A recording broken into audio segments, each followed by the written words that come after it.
Hi అండి, నమస్తే. Hare Krishna. Hare Krishna. Actually నాకు ఒక డౌట్, ఈ రియల్ ఎస్టేట్ ఎక్స్పోలో అసలు ఇస్కాన్ అని ఎందుకు పెట్టారు, అసలు ఎందుకు ఈ స్టాల్ పెట్టారు అనేది నాకు ఒకసారి తెలియాలి. సో ఇస్కాన్ ఏంటంటే ఆధ్యాత్మికమైనటువంటి సంస్థ. సో మనం అందరం కూడా మనం ఏం చేస్తాం, మనం ఇంటి కోసం ఇల్లు కట్టుకోవడానికి, తర్వాత ఇక్కడ ప్రాపర్టీ షోలో చూడడానికి చాలామంది వస్తారు. ఇది భౌతికమైనటువంటి శరీరాన్ని రక్షించుకోవడానికి. సో మరి అదేవిధంగా ఇక్కడ మనం చూసినట్లయితే ఈ మిగతా వాటితో కంపేర్ చేస్తే ఇస్కాన్ ఏం చేస్తుంది, టెంపుల్స్ని కన్స్ట్రక్ట్ చేస్తుంది. టెంపుల్స్ని ఎందుకు కన్స్ట్రక్షన్ చేస్తుంది అంటే ఆధ్యాత్మికమైనటువంటి హిందూ ధర్మాన్ని రక్షించడానికి ఈ టెంపుల్స్ కన్స్ట్రక్షన్ అనేటువంటి చేస్తున్నాం అనమాట. అందుకోసమే ప్రాపర్టీ షోలో మన ఇస్కాన్ టెంపుల్ ఏదైతే ఉందో ఆ ఇస్కాన్ టెంపుల్ కన్స్ట్రక్షన్ చేసిన తర్వాత అక్కడికి అందరూ కూడా వచ్చి వాళ్ళు భగవంతుడి యొక్క దర్శనం చేసుకొని హరే కృష్ణ కృష్ణ కృష్ణ హరే హరే, హరే రామ రామ రామ హరే హరే అనేటువంటి మహామంత్రాన్ని ఏదైతే ఉందో అది జపిస్తూ ఆధ్యాత్మిక జీవితంలో మనం ముందుకు వెళ్ళాల్సినటువంటి అవసరం ఉంది.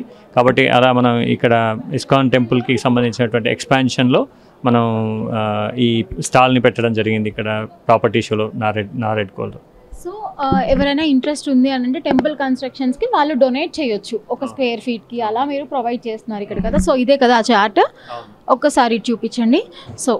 సో ఈ చార్ట్ అయితే ఇది చూసాను నేను, ఈ స్క్వేర్ ఫీట్. నేను యాక్చువల్లీ మీరేమైనా ప్లేస్ అమ్ముతున్నారు అనుకున్నాను, అండ్ ఆబ్వియస్గా తెలియదు కాబట్టి. సో ఇది డొనేషన్ కోసం అనమాట. ఏదైనా టెంపుల్ కట్టాలి అని అనుకుంటే దేవుడి టెంపుల్కి, అది డొనేషన్. సో ఆయన ఎక్స్ప్లెయిన్ చేస్తారు.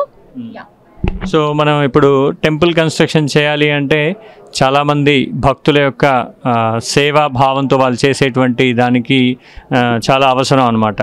మనం జనరల్గా మనం ఏం చేస్తాం, కొత్తగా దేవాలయాలు కన్స్ట్రక్షన్ చేసినప్పుడు దాంట్లో పంచలోహాలు వేస్తూ ఉంటాం. అయితే ఇక్కడ ఏదైతే 1 SFTకి 5,000 అని రాసామో, ఒకరు కనుక ఈ టెంపుల్ ఎక్స్పాన్షన్ కోసం దానం చేసినట్లయితే వాళ్ళ యొక్క పేరుని, గోత్రంని ఈ కాపర్ ప్లేట్ మీద ప్రింట్ చేసి పంచలోహాలు ప్రతిష్టలో ఎలా వేస్తామో అలాగే శ్రీల ప్రభుపాదుల వారి యొక్క మూర్తి దగ్గర ఈ కాపర్ ప్లేట్తో ఉన్నటువంటి దానిని మనం ప్రతిష్ఠ చేస్తాం అనమాట. దానివల్ల వాళ్ళకి ఆధ్యాత్మికమైనటువంటి ఏదైతే ఉంటుందో అది ఆధ్యాత్మికమైనటువంటి భావన వాళ్ళలో అభివృద్ధి చెందుతుంది. దాని నుంచి భక్తి మార్గంలో వాళ్ళకి ముందుకు వెళ్ళేటువంటి అవకాశం ఉంటుంది. ఆ విధంగా ఇక్కడ 1 SFTకి 5,000, తర్వాత 5 SFT అయినట్లయితే 25,000, 10 SFTకి 50,000, అలా మన ఇంట్లో ఉన్నటువంటి ఫ్యామిలీ మెంబర్స్ అందరి పేర్ల మీద కూడా ఈ డొనేషన్ చేయొచ్చు. కాబట్టి అందరికీ కూడా విజ్ఞప్తి ఏమిటంటే దేవాలయాలు నిర్మించడానికి మీ యొక్క చేయూతను అందిస్తూ ఈ దేవాలయాలను నిర్మించినప్పుడు ఎస్పెషల్లీ మన ఇస్కాన్ లాంటి దేవాలయాలు ఏవైతే ఉన్నాయో అవి ఆధ్యాత్మిక జ్ఞానాన్ని అందరికీ పంచిపెట్టేటువంటి పనిని చేస్తూ ఉన్నాయి. కాబట్టి మన ధర్మాన్ని కాపాడాలి అంటే మనం ఏం చేయాలి, ఇలాంటి దేవాలయాల నిర్మాణానికి కూడా మనం సహాయ సహకారాలు అందించాలి. అందుకోసమే మన నారెడ్కో వాళ్ళు మనల్ని ఇన్వైట్ చేశారనమాట ఇక్కడ స్టాల్ పెట్టుకోమని.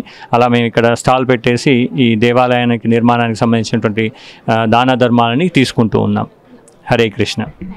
సో ఫైనల్లీ ఇంకొక క్వశ్చన్, ఇప్పుడు దేవాలయాలు నిర్మించడానికి అని అన్నారు కదా, ఇప్పుడు చాలా అపోజ్ చేశారు. మొన్న తిరుమల తిరుపతి దేవస్థానంలో ఇన్ని టెంపుల్స్ మేము కట్టిస్తాము ఓన్లీ ఫర్ దేవుడు డబ్బులతోటే అని చెప్పిన తర్వాత కూడా చాలా అపోజ్ చేసి నెగిటివ్ స్ప్రెడ్ చేయడానికి కొంతమంది చూస్తున్నారు, పర్టికులర్గా సమ్ పర్సన్స్. సో మనమేమో ఇలా దేవాలయాలు కట్టించాలి అని మనం చూస్తున్నాము. సో వాళ్ళకి మీరు ఏం సమాధానం చెప్పాలనుకుంటున్నారు?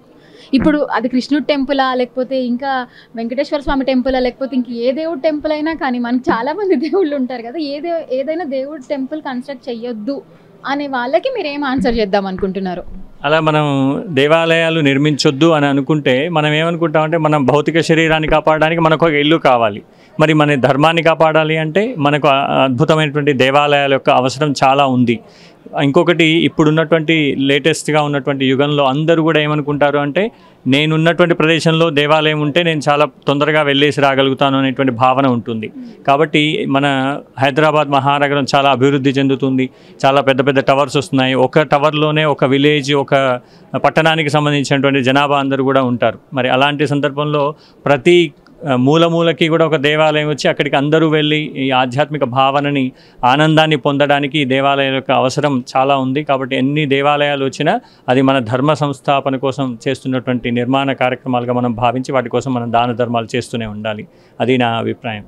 థ్యాంక్ యూ సో మచ్ అండి. అండ్ 99 టీవీ తరపు నుంచి మేము కూడా మనస్ఫూర్తిగా కోరుకుంటున్నాము మంచి డొనేషన్స్ అయితే టెంపుల్స్ కోసం రావాలని. అండ్ ప్రతి ఒక్క వీధిలో ఏమంటారు ఒక 4 ఇళ్ళకు ఒక టెంపుల్ ఉన్నా కూడా బాగుంటుందనే ఫీలింగ్లోనే ఉంటాం ఆబ్వియస్గా. కాబట్టి కంపల్సరీ మనం అందరం టెంపుల్స్కి సపోర్ట్ చేయాలని మా ఛానల్ నుంచి కూడా మేము కోరుకుంటున్నాం. మంచి ఇస్కాన్ టెంపుల్స్ కరెక్ట్. ఇంకొక పాయింట్ అండి, యాక్చువల్గా మనం చాలా విలేజెస్లో కానీ మన హైదరాబాద్ మహానగరంలోనే చాలా పురాతనమైనటువంటి దేవాలయాలు ఉన్నాయి. మరి ఆ దేవాలయాలు ఎలా సర్వైవ్ అవ్వాలి? ఈ రోజుల్లో చూసినట్లయితే చాలా దేవాలయాలు పాతపడిపోతున్నాయి. వాటిలో పూజ చేసేటువంటి వాళ్ళు కూడా చాలా తక్కువైపోతున్నారు. ఎందుకు అంటే అక్కడ ఉన్నటువంటి పూజారులకు కావాల్సినటువంటి ఏదైతే వసతులు ఏవైతే లేకపోవడం వల్ల అలా జరుగుతుంది. కాబట్టి అందరూ ఏదో రకంగా ఏదో రూపంగా దగ్గరలో ఉన్నటువంటి దేవాలయాలకి అభివృద్ధికి చేయూతనిస్తూ ఉండాలి. అదేవిధంగా ఏవైతే ఆ దశలో ఉన్నటువంటి ఏవైతే దేవాలయాలు ఉన్నాయో వాటిని పునరుద్ధరించేటువంటి ప్రయత్నం అందరూ కూడా చేస్తూ మంచి దాన ధర్మాలు చేసినట్లయితే ధర్మస్థాపన అనేటువంటిది చాలా అద్భుతంగా జరుగుతుంది. ఇది మన దేవాలయాలకు సంబంధించినటువంటి విషయం. అదేవిధంగా ప్రతి ఒక్కరు కూడా ఈ భగవద్గీత ఏదైతే ఉందో భగవద్గీత గ్రంథాన్ని చదివినట్లయితే నిజమైనటువంటి ఆధ్యాత్మికత ఏదైతే ఉందో ఆధ్యాత్మికత మనకి తెలుస్తుందన్నమాట. దీంట్లో భగవద్గీతలో 700 శ్లోకాలు ఉంటాయి, 18 అధ్యాయాలు ఉంటాయి. ఈ 18 అధ్యాయాల్లో మన జీవితంలో జరిగేటువంటి ప్రతి ప్రశ్నకి సమాధానం దొరుకుతుంది. కాబట్టి అందరికీ విజ్ఞప్తి ఏమిటంటే ఈ భగవద్గీత అందరూ కూడా చదవండి. హరే కృష్ణ.